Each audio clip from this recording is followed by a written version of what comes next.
আজকের ভিডিওতে class 8 English বই থেকে তোমাদের 23 নম্বর পেজের অ্যাক্টিভিটি 8A অর্থাৎ ক্লাউডস গল্পের অ্যাক্টিভিটি 8A বি সি এই আনসারগুলো করে দিচ্ছি, দেখে না। তো অ্যাক্টিভিটি 8A তে কি বলেছে, underline the verbs that denote actions which will be in progress at a time in the future. অর্থাৎ ভার্বকে আন্ডারলাইন করতে হবে যেটা অ্যাকশন মানে কাজকে ডিনোট করছে, which will be in progress যেটা প্রোগ্রেস মানে হচ্ছে যে হবে, ভবিষ্যতে হবে, অ্যাট এ টাইম একটা নির্দিষ্ট টাইমে ইন দ্য ফিউচার। তো কি করব দেখো, I shall be reading a book next week, অর্থাৎ পরের সপ্তাহে আমি এই গল্পটাকে পড়ব।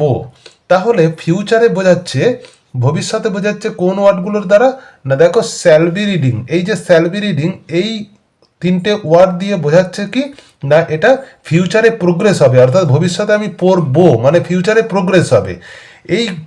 এই ধরনের ঘটনা বোঝালে সেটাকে আমরা কি বলি, ফিউচার কন্টিনিউয়াস টেন্স বলি। তারপরেরটা দেখো, you will be going to school tomorrow, অর্থাৎ আগামীকাল তুমি স্কুলে যাবে। তো আগামীকাল স্কুলে যাবে, এখানেও দেখো ফিউচার কন্টিনিউয়াস টেন্সে কি আছে, উইল বি গোয়িং। উইল বি গোয়িংটা দ্বারা বোঝাচ্ছে ফিউচার কন্টিনিউয়াস টেন্স। মনে রাখবে, কন্টিনিউয়াস মানে হচ্ছে ভার্বের সঙ্গে আইএনজি থাকবে, আর ফিউচার মানে হচ্ছে যে শ্যাল বা উইল থাকবে, শ্যাল বা উইল থাকবে। আর তার সঙ্গে এবার ফিউচার কন্টিনিউয়াস টেন্স হলে জানবে যে শ্যাল বা উইল এর সঙ্গে একটা বি, তারপরে ভার্বের সঙ্গে আইএনজি হবে, অর্থাৎ শ্যাল বি তারপরে ভার্বের সঙ্গে আইএনজি বা উইল বি তারপরে ভার্বের সঙ্গে আইএনজি হবে।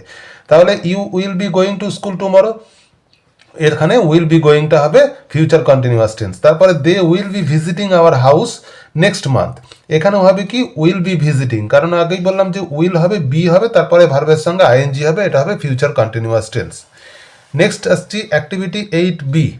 অ্যাক্টিভিটি 8Bতে কি বলেছে, underline the verbs that denote actions that will be completed in the future.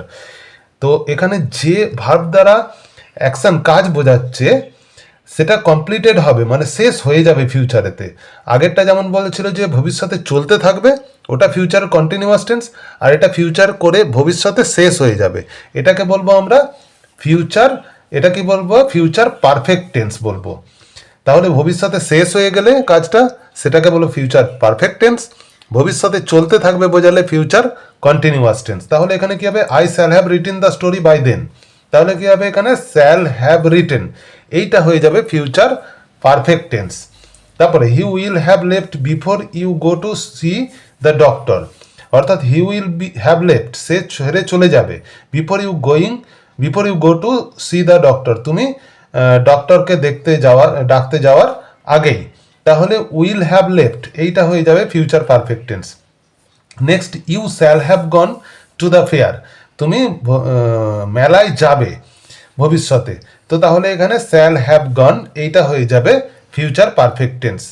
এরপরে অ্যাক্টিভিটি 8Cতে কি বলা আছে না, বলছে যে read the following sentences, identify the future continuous tense and future perfect tense. এখানে যে সেন্টেন্সগুলো আছে কোনটা ফিউচার কন্টিনিউয়াস টেন্স আর কোনটা ফিউচার পারফেক্ট টেন্স সেটা আমাদেরকে আইডেন্টিফাই করতে হবে। তো আগেই বলেছি যে দেখো, কন্টিনিউয়াস মানে জানবে আইএনজি থাকবে, আর পারফেক্ট মানে হচ্ছে যে ইডি থাকবে শেষে, ভার্বের সঙ্গে ইডি থাকবে। কন্টিনিউয়াস মানে হচ্ছে ভার্বের শেষে আইএনজি থাকবে, আর পারফেক্ট মানে হচ্ছে ভার্বের শেষে ইডি থাকবে। এইটুকু মনে রাখলে তোমরা একদম খুব ইজিলি ফিউচার কন্টিনিউয়াস টেন্স আর পারফেক্ট টেন্স চিনতে পারবে। ঠিক আছে, তো I shall be playing in the field, এখানে দেখো আইএনজি আছে, তাহলে শ্যাল বি প্লেয়িং এটা কি হবে, এই পুরো সেন্টেন্সটা হয়ে যাবে আমাদের কোন টেন্সের না, future continuous tense. Future continuous tense FC দিয়ে আমি লিখে দিলাম। তারপরে আছে she will have recited the poem, দেখো রিসাইটেড আছে, তাহলে ভার্বের সঙ্গে কি আছে, ইডি যুক্ত আছে, এটা হয়ে যাবে ফিউচার পারফেক্ট টেন্স। তাহলে এটা হয়ে যাবে ফিউচার পারফেক্ট টেন্স, F আর P লিখে দিলাম। পরের সেন্টেন্স দুটো কি আছে দেখবো, পরের সেন্টেন্সে আছে you will have enjoyed the picnic, এখানেও দেখো ভার্বের সঙ্গে শেষে কি আছে, ইডি আছে, উইল আছে বলে ফিউচার, আর ইডি আছে বলে সেটা হচ্ছে পারফেক্ট, তাহলে এটা হয়ে যাবে future perfect tense. They will be coming soon, এখানেও দেখো ভার্বের সঙ্গে আইএনজি আছে, তাহলে এটা কি হয়ে যাবে ফিউচার কন্টিনিউয়াস টেন্স। খুব ইজিলি তোমরা চিনতে পারবে এইভাবে। তাহলে এগুলোকে তোমরা এই দুটো ছকে বসিয়ে নেবে সেন্টেন্সগুলোকে, আমি আর লিখে দিলাম না। পরের অ্যাক্টিভিটিতে আছে 9 এতে কি বলেছে, রাইট দ্য অ্যান্টোনিম। অ্যান্টোনিম মানে হচ্ছে যে বিপরীত শব্দ, অ্যান্টোনিম মানে কি বললাম, বিপরীত শব্দ। তো বিপরীত শব্দ করতে হবে, অ্যান্টোনিম করতে হবে of the underline words using the prefixes from the help box. দেখো হেল্প বক্সে প্রিফিক্স দেওয়া আছে। প্রি মানে হচ্ছে যে আগে, প্রি মানে কি বললাম, আগে। তো প্রিফিক্স মানে তাহলে কি হবে, প্রিফিক্স অর্থাৎ আগে ফিক্স করা, কোনো ওয়ার্ডের আগে থেকে ফিক্স করাকে প্রিফিক্স বলা হয়। যেমন পসিবল আছে এখানে, ইট ইজ পসিবল, পসিবলের সঙ্গে দেখো আমরা এখানে ইম যুক্ত করতে পারি। পসিবল মানে হচ্ছে যে সম্ভব, আর ইম্পসিবল করব আমরা, ইম্পসিবল বলেই থাকি আমরা সবসময়, এটা খুব ইম্পসিবল। তাহলে ইম যুক্ত করলাম, প্রিফিক্স আগে যুক্ত করলাম, ওই জন্য আগে ফিক্স করে দিলাম, ওই জন্য প্রিফিক্স হয়ে গেল। ইম্পসিবল মানে অসম্ভব। His handwriting is লেজিবল। লেজিবল জানবে যে যদি এই যে ওয়ার্ডটা এল দিয়ে শুরু হয় তাহলে তার আগে আইএল যুক্ত হবে, তাহলে এটা কি হয়ে যাবে, এটা হয়ে যাবে ইললেজিবল। এই জায়গায় আমি লিখে দিলাম ইললেজিবল, ইললেজিবল। সব দেখো যে আগে যুক্ত হচ্ছে, প্রিতে যুক্ত হচ্ছে, ফিক্স হচ্ছে, সেই জন্য প্রিফিক্স বলা হচ্ছে। তারপরে their claim is not reasonable.